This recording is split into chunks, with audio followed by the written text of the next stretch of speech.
బిడ్డను కనేటప్పుడు చాలా నొప్పులు పడుతుంది. అదొక పునర్జన్మ అంటారు. అలాంటిది నేను మా అమ్మని అడిగా, నేను పుట్టినప్పుడు ఏమన్నా పెయిన్స్ అనుభవించావమ్మా అని. మా అమ్మ అంది, నువ్వు పుట్టినప్పుడు నేను అనుభవించినది పెయిన్స్ భూమి మీద ఆడది అనుభవించలేరు, అంత కష్టం పెట్టేవాడు. అది మా అమ్మ చెప్పింది నా గురించి. సరే కళ్యాణ్ బాబు ఎలాగా అన్న. గొప్ప విషయం అంటే నేను షాక్ అయ్యా.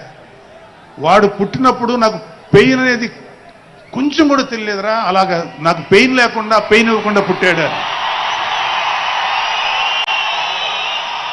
ఈ విషయం నేను కొంచెం షాక్ అయ్యా. అదేంటమ్మా కనీసం పెయిన్స్ ఉంటాయి కదా, ఏమోరా నాకు ఏమాత్రం పెయిన్ తెలియకుండా పుట్టాడని. సో నేను ఏమంటానంటే, పుట్టేటప్పుడు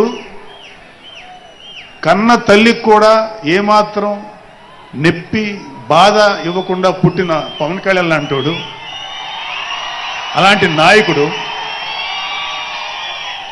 ఈ కూటమి భాగస్వామ్యంలో ఉప ముఖ్యమంత్రిగా ఉన్న నాయకుడు ప్రజలకి ఎందుకు బాధలు రానిస్తాడు? వాళ్ళకి ఏ బాధలు కష్టాలు రాకుండా గుండెల్లో పెట్టుకొని చూసుకుంటాడు. అది మనం కళ్ళారా ఈరోజు చూస్తున్నాం. ఇప్పుడు మనం చూస్తున్నది ఆవగింజలో అరవంతు మాత్రమే. కూటమి భాగస్వామ్యంలో పవన్ కళ్యాణ్ గారి భాగస్వామ్యంలో జరుగుతున్న కూటమి ప్రభుత్వం పరిపాలన ఆవగింజల అరశాతమే.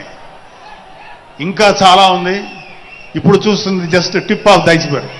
అద్భుతమైన పరిపాలన మనకు రాబోతుంది. రాబోయే 20 ఏళ్లలో ఆంధ్రప్రదేశ్ ఒక స్వర్ణయుగం చూడబోతుంది. ఎందుకంటే ఎప్పుడో స్వాతంత్రం రోజుల్లో కొంతమంది మహానుభావులు పుట్టారు. అలాంటి వ్యక్తి ఈరోజు పుట్టడం, ఈరోజు మన ముందు ఉండటం మన అదృష్టం. అలాంటి వ్యక్తి దగ్గర పని చేయడానికి ఇగో ఈ స్టేజ్ మీద ఉన్న ప్రతి ఒక్కళ్ళం గర్వంగా ఫీల్ అవుతున్నాం. మాకు పదవులు వచ్చినా రాకపోయినా ఆయనకి సేవ చేస్తాం.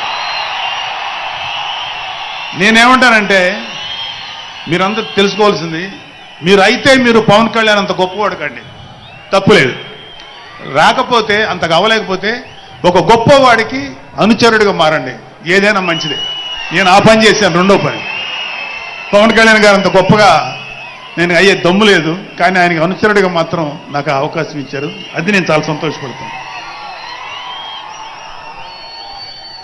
ఎందుకంటే ఇవాళ కళ్యాణ్ బాబు లాంటి వ్యక్తి, ఇక్కడ ఉన్నటువంటి మా నాయకులు ఎవరైనా సరే, మేము చూస్తున్నది కేవలం ఒక జనరేషన్ కాదు, రాబోయే 3-4 జనరేషన్స్. అంటే మీరు, మీ పిల్లలు, మీ గ్రాండ్ చిల్డ్రన్ ఎంత మంచి ప్రపంచాన్ని చూడాలి, ఎంత మంచి జీవితాన్ని చూడాలి, ఎంత చక్కటి అవకాశాలు రావాలి అనేటువంటి ఆలోచనతోటే ముందుకెళ్తున్నాం. ఖచ్చితంగా రాబోయే 20 ఏళ్లలో ఇది జరిగి తీరుతుంది. పవన్ కళ్యాణ్ గారు ఒక జనరేషన్ కోసం కాదు, రాబోయే 2-3 జనరేషన్ల కోసం కూడా ఆలోచించగలిగేటువంటి గొప్ప నాయకుడు. ఇంకొక చిన్న విషయం ఏంటంటే, నాకు ఎమ్మెల్సీగా అవకాశం ఇచ్చినటువంటి మన ప్రెసిడెంట్ పవన్ కళ్యాణ్ గారికి నా హృదయపూర్వక కృతజ్ఞతలు.